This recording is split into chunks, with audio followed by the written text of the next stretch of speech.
വിദേശകാര്യ വിദഗ്ധൻ doctor P J Vincent കൂടി ടെലിഫോൺ ലൈൻ ചേരുകയാണ്. നമസ്കാരം സർ. ഇന്ന് ചർച്ച നടക്കാൻ പോകുന്നതിന് മുൻപ് തന്നെ ട്രംപിന്റെ ഭാഗത്തു നിന്നുള്ളൊരു മുന്നറിയിപ്പൊക്കെ പുറത്തു വരുന്നുണ്ട്. ഇതിൽ നിന്നും നമ്മൾ എന്താണ് മനസ്സിലാക്കേണ്ടത്? ഈ ചർച്ച ഒരുപക്ഷെ പരാജയപ്പെടുകയാണെങ്കിൽ ഇതുവരെ കണ്ട യുദ്ധ സാഹചര്യത്തിൽ നിന്നും വ്യത്യസ്തമായ രീതിയിലേക്ക് ലോകം പോകുമെന്നുള്ളൊരു ആശങ്ക വേണ്ടി വരുമോ? അതിനുള്ള സാധ്യത കുറവാണ്. പിന്നെ ട്രംപിന്റെ ഭീഷണി സ്വാഭാവികമായിട്ടും അദ്ദേഹം ഇടയ്ക്കിടയ്ക്ക് ഭീഷണിപ്പെടുത്തുക എന്നുള്ളത് അദ്ദേഹത്തിന്റെ ഒരു ശൈലിയാണ്. ഈ മാഡിവൻ തിയറിയൊക്കെയാണല്ലോ ഇപ്പോൾ ആളുകൾ ചർച്ച ചെയ്യുന്നത്. അപ്പം അദ്ദേഹം ഇങ്ങനെ എല്ലാം തകർക്കുമെന്ന് പറയും, എന്നിട്ട് അവസാന നിമിഷം പിൻവാങ്ങും, അങ്ങനെയാണ്. അപ്പോൾ ട്രംപ് ഓൾവേസ് ചിക്കൻസ് ഔട്ട് എന്നാണല്ലോ ഇപ്പോൾ ട്രംപിന്റെ നയത്തെ സംബന്ധിച്ച് പൊതുവിൽ ചർച്ച ചെയ്യുന്ന ഒരു കാര്യം. അതേസമയം ഈ JD വാൻസ് ആണ് ഈ ചർച്ചയ്ക്ക് നേതൃത്വം നൽകുന്നത്.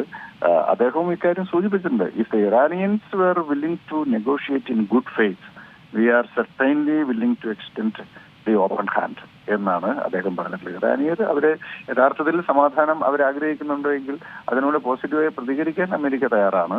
അതേസമയം അമേരിക്കയോട് ഏറ്റുമുട്ടാനാണ് പദ്ധതിയെങ്കിൽ ഞങ്ങൾ ശക്തമായി പ്രതികരിക്കും എന്നുള്ള ഒരു സ്റ്റേറ്റ്മെന്റാണ് JD വാൻസിന്റെ ഭാഗത്തു നിന്ന് ഉണ്ടായിട്ടുള്ളത്. പക്ഷെ ഇവിടെ ഒരു പ്രധാനപ്പെട്ട ഒരു കാര്യം, ബഹ്റൈൻ ആണ് യുണൈറ്റഡ് നേഷൻസിന്റെ സെക്യൂരിറ്റി കൗൺസിലിന്റെ അധ്യക്ഷത വഹിക്കുന്ന രാജ്യം. ഇപ്പോൾ ബഹ്റൈൻ ഹോർമൂസ് കടലിടുക്ക് തുറക്കുന്നതിന് വേണ്ടിയിട്ട് ഒരു പ്രമേയം കൊണ്ടുവന്നു. അത് ചൈനയും റഷ്യയും ഒരുമിച്ച് വീറ്റോ ചെയ്യുന്ന സാഹചര്യമുണ്ടായി. ഇത് ഒരു മാറ്റമാണ്. ഈ സംഘർഷത്തിൽ ഇറാൻ ഒറ്റയ്ക്കല്ല എന്ന സന്ദേശം ലോകത്തിനും അമേരിക്കയ്ക്കും നൽകുന്ന വളരെ പ്രധാനപ്പെട്ട ഒരു നടപടിയാണ് ഈ രണ്ട് വൻശക്തി രാഷ്ട്രങ്ങളുടെ ഭാഗത്തു നിന്നുണ്ടായിട്ടുള്ളത്. അതോടൊപ്പം എല്ലാവർക്കും പൊതുവിൽ മിലിറ്ററി സൈനിക തന്ത്രജ്ഞരെല്ലാം തന്നെ അംഗീകരിക്കുന്ന ഒരു വസ്തുതയാണ് അമേരിക്കയുടെ സൈനിക താവളങ്ങളും ഇസ്രായേലിലെ ലക്ഷ്യങ്ങളും അതുപോലെ വെസ്റ്റ് ഏഷ്യയിലുള്ള സുപ്രധാനമായ കേന്ദ്രങ്ങൾ, വിശിഷ്യ ഈ സൈനിക താവളങ്ങൾ, വിമാനത്താവളങ്ങൾ, ഡീസലൈനേഷൻ പ്ലാന്റുകൾ, ഇതിന്റെ എല്ലാം കൃത്യമായ മാപ്പ് ഇറാന് കൈമാറുന്നത് റഷ്യയുടെ ഉപഗ്രഹാധിഷ്ഠിത വിവരങ്ങളെ ആശ്രയിച്ചാണ് എന്നതാണ്. അപ്പൊ യഥാർത്ഥത്തിൽ ഒരു നിഴലായി ഇറാന്റെ പിന്നിൽ റഷ്യയുണ്ട്. അപ്പോൾ ഒരു സൂപ്പർ പവർ സംഘർഷത്തിലേക്ക് ഈ കാര്യങ്ങൾ നീങ്ങുകയാണ്. ഇപ്പൊ ഉക്രൈൻ റഷ്യ യുദ്ധം എന്ന് നമ്മൾ പറയുമ്പോഴും യഥാർത്ഥത്തിൽ അത് റഷ്യ നാറ്റോ യുദ്ധമായി മാറിയിട്ടുണ്ട് എന്ന് നമുക്ക് എല്ലാവർക്കും അറിയാം. അവിടെ റഷ്യയും ഒറ്റയ്ക്കല്ല, നോർത്ത് കൊറിയ ഉണ്ട്, ഇറാന്റെ സഹായമുണ്ട്, ചൈനയുടെ സഹായം റഷ്യക്ക് കിട്ടുന്നുണ്ട്. അപ്പൊ അതുപോലെ ഒരു പുതിയ ഫ്രണ്ട് കൂടി ഇറാനിൽ തുറന്നു വരുന്നു എന്ന് വെച്ചാൽ റഷ്യയുടെയും അതുപോലെ ചൈനയുടെയും ശക്തമായ പിന്തുണ ഇറാന് കിട്ടുന്ന ഒരു സാഹചര്യം ഉണ്ടാകുന്നു. അത് അന്താരാഷ്ട്ര വേദികളിലും സൈനിക തലത്തിലും അത് ലഭിക്കുന്നത് തീർച്ചയായിട്ടും ആ മേഖലയിലുള്ള അമേരിക്ക, ഇസ്രായേൽ താല്പര്യങ്ങളെയും അതുപോലെ ഗൾഫ് മേഖലയിലുള്ള അതിസമ്പന്നമായ എണ്ണസമ്പന്നമായ രാഷ്ട്രങ്ങളുടെയും താല്പര്യങ്ങളെ ഹനിക്കും. അതുകൊണ്ട് ഈ യുദ്ധം ഈ രൂപത്തിൽ മുന്നോട്ട് കൊണ്ടുപോകുന്നത് ഒട്ടും ആശാവഹമല്ല. ഇപ്പൊ ഗൾഫ് മേഖലയിലെ തന്നെ പ്രധാന നഗരങ്ങളുടെയൊക്കെ പോർട്ടുകൾ അടഞ്ഞു കിടക്കുകയാണ്. അതിലേറ്റവും പ്രധാനപ്പെട്ടതാണ് ദുബായ് പോർട്ട്. ലോകത്തിലെ ഏറ്റവും വലിയ പോർട്ടുകളിൽ ഒന്നാണത്. കോടിക്കണക്കിന് സാധനങ്ങളുടെയും സേവനങ്ങളുടെയും ട്രാൻസാക്ഷൻ നടക്കുന്ന ഒരു വലിയ സീപോർട്ടാണത്. അത് യഥാർത്ഥത്തിൽ ഫുള്ളി ഓപ്പറേഷനിലല്ല. അത് ഏറെക്കുറെ തന്ത്രപ്രധാനമായ ചില കൈമാറ്റങ്ങൾ ഒഴികെ ബാക്കി അടഞ്ഞു കിടക്കുകയാണ്. അതുപോലെ മറ്റു നഗരങ്ങൾ, ദോഹ, അബുദാബി, ഷാർജ, ഈ നഗരങ്ങളെല്ലാം തന്നെ യഥാർത്ഥത്തിൽ നോർമൽ ലൈഫ്, സാധാരണക്കാരുടെ ജീവിതം നോർമലാണ് എങ്കിലും വൻ തോതിലുള്ള മറ്റ് കൊമേഴ്സ്യൽ ആക്ടിവിറ്റീസ്, അതുപോലെ സാമ്പത്തിക പ്രവർത്തനങ്ങൾ, ഇതെല്ലാം ഒരു സ്റ്റാൻഡ് സ്റ്റിൽ ആയി നിൽക്കുന്ന ഒരു സാഹചര്യമാണുള്ളത്. അതുകൊണ്ട് ഇറാനെ പോലെ തന്നെ അമേരിക്കയ്ക്കും ഗൾഫ് രാജ്യങ്ങൾക്കുമൊക്കെ അടിയന്തരമായി ഒരു സമാധാനം കൊണ്ടുവരേണ്ടത് ഏറ്റവും അനിവാര്യമായ ഘട്ടത്തിലാണ് ഇപ്പോൾ നിൽക്കുന്നത്. അതുകൊണ്ട് ട്രംപിന്റെ ഈ ഭ്രാന്തൻ പ്രഖ്യാപനങ്ങൾ കൊണ്ടോ അല്ലെങ്കിൽ ഇറാനെ അങ്ങ് കരിച്ചു കളയും, സിവിലൈസേഷൻ അവസാനിപ്പിക്കും എന്നൊക്കെ പറയുന്നത് കൊണ്ടൊന്നും പ്രശ്നത്തിന് പരിഹാരം ഉണ്ടാകുന്നില്ല. അങ്ങനെ ഒരു സ്ട്രൈക്കൊക്കെ അമേരിക്ക നടത്തി കഴിഞ്ഞാൽ അതേപോലെ ഈ ഗൾഫിലെ അമേരിക്കൻ താല്പര്യങ്ങളുള്ള മേഖലകളിൽ സ്ട്രൈക്ക് ചെയ്യാൻ ഇറാനും സാധിക്കും. മാത്രമല്ല അത്തരം മാരകമായ ആക്രമണം നടത്തി കഴിഞ്ഞാൽ ഒരുപക്ഷെ റഷ്യ നേരിട്ടൊക്കെ ഈ സംഘർഷത്തിൽ ഇടപെടാനുള്ള ഒരു സാധ്യതയും തള്ളിക്കളയാൻ പറ്റില്ല. അപ്പോൾ ഇത്തരം ഘടകങ്ങൾ പരിശോധിക്കുമ്പോൾ ഒരു നെഗോഷിയേറ്റഡ് സെറ്റിൽമെന്റിലേക്ക് തന്നെ കാര്യങ്ങൾ നീങ്ങും എന്നുള്ളതാണ്. അവിടെ ഏറ്റവും പ്രധാനപ്പെട്ട കാര്യം ഹോർമൂസ് കടലിടുക്കിലൂടെയുള്ള നാവിക ഗതാഗതമാണ്. അപ്പോൾ നമ്മൾ പലപ്പോഴും ചർച്ച ചെയ്യുമ്പോൾ എന്തുകൊണ്ട് നോർത്ത് കൊറിയനെ അമേരിക്ക ആക്രമിക്കുന്നില്ല എന്ന ചോദ്യത്തിന് ഒരേ ഒരു ഉത്തരമേ ഉള്ളൂ. അവരുടെ കയ്യിൽ അണവായുധമുണ്ട്, അണുബോംബ് പ്രയോഗിക്കാനുള്ള മിസൈൽ സാങ്കേതിക വിദ്യയുമുണ്ട് എന്നതുകൊണ്ടാണ്. അതുപോലെ ഇറാന്റെ കയ്യിൽ ഇപ്പോഴുള്ള ഏക ആയുധം ഹോർമൂസ് കടലിടുക്കാണ്. ലോകത്തിലെ ഏറ്റവും പ്രധാനപ്പെട്ട ഒരു കപ്പൽപാതയാണത്. ഗൾഫ് മേഖലയിൽ നിന്ന് പുറത്തേക്ക് പോകുന്ന എണ്ണയുടെ 20% കടന്നു പോകുന്നത് ഹോർമൂസ് കടലിടുക്കിലൂടെയാണ്.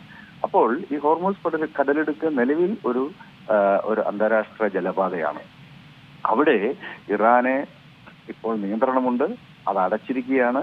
ഇറാന് സമ്പൂർണമായ നിയന്ത്രണം ഈ മേഖലയിലുണ്ട്.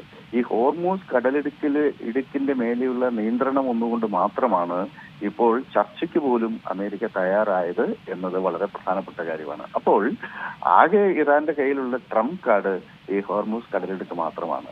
അതാണ് അവർക്ക് ചർച്ചയിൽ ഒരു എഡ്ജ് നൽകുന്ന ഏക ഘടകവും. അപ്പോൾ ഹോർമൂസ് കടലിടുക്ക് തുറക്കേണ്ടത് ഇറാന്റെ മാത്രമല്ല ലോകത്തിന്റെ ആവശ്യമായി മാറി. ഇന്ത്യയെ സംബന്ധിച്ചിടത്തോളം വളരെ പ്രധാനപ്പെട്ടതാണ്. നമ്മളുടെ എനർജി സെക്യൂരിറ്റി ഹോർമൂസ് കടലിടുക്കിലൂടെയുള്ള ക്രൂഡ് ഓയിലിന്റെ സുഗമമായ യാത്രയുമായി നേരിട്ട് ബന്ധപ്പെട്ടിരിക്കുന്ന കാര്യമാണ്. അപ്പോൾ അങ്ങനെ വരുമ്പോൾ ലോകത്തിന്റെ തന്നെ സാമ്പത്തിക താല്പര്യങ്ങളിൽ ഏറ്റവും ഗണനീയമായിട്ടുള്ള ഒന്നാണ് ഹോർമൂസ് കടലിടുക്ക് തുറക്കുക എന്നുള്ളത്. അപ്പം അത് ഏത് നിമിഷവും ഇപ്പോൾ സമാധാന കാലത്താണെങ്കിലും യുദ്ധകാലത്താണെങ്കിലും ഈ കടലിടുക്ക് നിയന്ത്രിക്കാൻ ഇറാന് കഴിയും. അപ്പോൾ ആ കടലിടുക്ക് ഒരു അന്താരാഷ്ട്ര ജലപാതയായി നിലനിൽക്കണമെങ്കിൽ അതിന് ഇറാന്റെ സമ്മതി ആവശ്യമാണ്. അങ്ങനെ ഒരു സമ്മതി ഇറാന്റെ ഭാഗത്തു നിന്ന് ഉണ്ടാകണമെങ്കിൽ ആ രാജ്യത്തിന്റെ പരമാധികാരവും സുരക്ഷിതത്വവും ഐക്യവും അഖണ്ഡതയും ഒക്കെ സംരക്ഷിക്കപ്പെടണ്ടേ? നിരന്തരമായി ആ രാജ്യം ആക്രമിക്കപ്പെട്ടുകൊണ്ടിരിക്കുമ്പോൾ ലോകത്തിന് വേണ്ടിയിട്ട് ഒരു സൗജന്യം നൽകാൻ അവർ തയ്യാറാവില്ലല്ലോ. അവർക്ക് സാധ്യമായ എല്ലാ പ്രതിരോധവും അവരുടെ ഭാഗത്തു നിന്ന് ഉണ്ടാകുമല്ലോ. അപ്പൊ ഇത്തരമൊരു സാഹചര്യത്തിൽ ഈ നെഗോഷിയേറ്റഡ് സെറ്റിൽമെന്റിലേക്ക് തന്നെ കാര്യങ്ങൾ നീളാനാണ് സാധ്യത. അതേസമയം ഇസ്രായേലിന്റെ നിലപാട് ഇതിൽ ഏറ്റവും പ്രധാനപ്പെട്ടതായിട്ട് വരുന്നുണ്ട്. ലെബനനിൽ ഇസ്രായേൽ നടത്തുന്ന ആക്രമണം മാരകമായ മാനങ്ങളിലേക്ക് വളർന്നിട്ടുണ്ട്.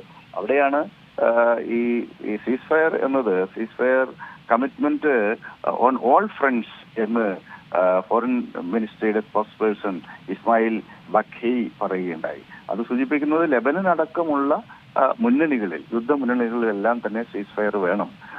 അത് ലെബനനിൽ ആക്രമണം തുടരുന്ന പശ്ചാത്തലത്തിലാണ് ഹോർമൂസ് കടലിടുക്ക് തുറക്കാനുള്ള തീരുമാനം പിൻവലിച്ചുകൊണ്ട് വീണ്ടും കടലിടുക്ക് അടയ്ക്കുന്ന ഒരു സമീപനം ഇറാന്റെ ഭാഗത്തു നിന്നുണ്ടായത്. ഏതായാലും ഇസ്ലാമാബാദ് ടോക്സ് എന്ന പേരിൽ അറിയപ്പെടുന്ന നയതന്ത്ര ചർച്ചയ്ക്ക് തുടക്കമായി. ഇറാന്റെ പ്രതിനിധികൾ അവിടെയുണ്ട്. American vice president JD Vance ആണ് ഇതിന് നേതൃത്വം നൽകുന്നത്. ഒരുപക്ഷെ ട്രംപിനെയൊക്കെ അപേക്ഷിച്ച് കുറച്ചുകൂടെയൊക്കെ യാഥാർത്ഥ്യബോധത്തോടുകൂടി കാര്യങ്ങൾ കാണുന്ന ഒരാളാണ് വാൻസ്. അതോടൊപ്പം ഈ പശ്ചിമേഷ്യയിലേക്കുള്ള അമേരിക്കയുടെ പ്രത്യേക പ്രതിനിധി വിറ്റ്കോഫ്, അദ്ദേഹവും ഈ നയതന്ത്ര ചർച്ചകളിൽ പ്രാഗൽഭ്യം തെളിയിച്ച ഒരാളാണ്. അതുപോലെ കഴിഞ്ഞ 2016 മുതൽ 20 വരെയുള്ള ട്രംപിന്റെ ഭരണകാലത്ത് പശ്ചിമേഷ്യയുടെ പ്രത്യേക പ്രതിനിധിയായിരുന്ന ജാരദ് കുഷ്ണർ, അദ്ദേഹം ട്രംപിന്റെ മരുമകൻ കൂടിയാണ്. അദ്ദേഹവും ഈ പശ്ചിമേഷ്യൻ കാര്യങ്ങളിലൊക്കെ വലിയ അവഗാഹമുള്ള ആളാണ്. നയതന്ത്ര ചർച്ചകളിൽ പ്രാഗൽഭ്യം തെളിയിച്ചവരാണ്. അപ്പോൾ ഇത്തരം ഘടകങ്ങളെല്ലാം ചേർക്കുമ്പോൾ ഒരുപക്ഷെ ഒരു നെഗോഷിയേറ്റഡ് സെറ്റിൽമെന്റിലേക്ക് തന്നെ കാര്യങ്ങൾ നീങ്ങും. കാരണം ചർച്ചകൾ ഏതായാലും ഏകപക്ഷീയമായി അമേരിക്കൻ താല്പര്യങ്ങൾ അടിച്ചേൽപ്പിക്കാൻ സാധിക്കാത്ത വിധം ഇറാൻ എൻപവർ ചെയ്യപ്പെട്ടിട്ടുണ്ട് എന്നുള്ളത് ഒരു വാസ്തവമാണ്. അത് രണ്ട് കാര്യങ്ങളാണ്. ഒന്ന്, അവർക്ക് ഹോർമൂസ് കടലിടുക്കിന് മേലെയുള്ള ശക്തമായ നിയന്ത്രണം, അത് ഭൂമിശാസ്ത്രപരമായ പ്രത്യേകതകൾ കൊണ്ടുകൂടിയാണ്. രണ്ട്, മുൻകാലങ്ങളിൽ നിന്ന് വ്യത്യസ്തമായി ചൈനയും റഷ്യയും ഇറാന് പിന്നിൽ ശക്തമായി അണിനിരക്കുന്ന ഒരു സാഹചര്യമുണ്ട്. ഇത്തരം ഘടകങ്ങൾ ഒരു മാന്യമായ ചർച്ചയിലൂടെയുള്ള ഒരു പ്രശ്നപരിഹാരത്തിലേക്ക് നയിക്കാനാണ് സാധ്യത. വളരെ നന്ദി സർ പ്രതികരിച്ചതിന്. ഏറ്റവും പുതിയ വാർത്തകളും വിശേഷങ്ങളും വിരൽ തുമ്പിലറിയാൻ സീ മലയാളം ന്യൂസ് എല്ലാ ഡിജിറ്റൽ പ്ലാറ്റ്ഫോമുകളിലും ലഭ്യം.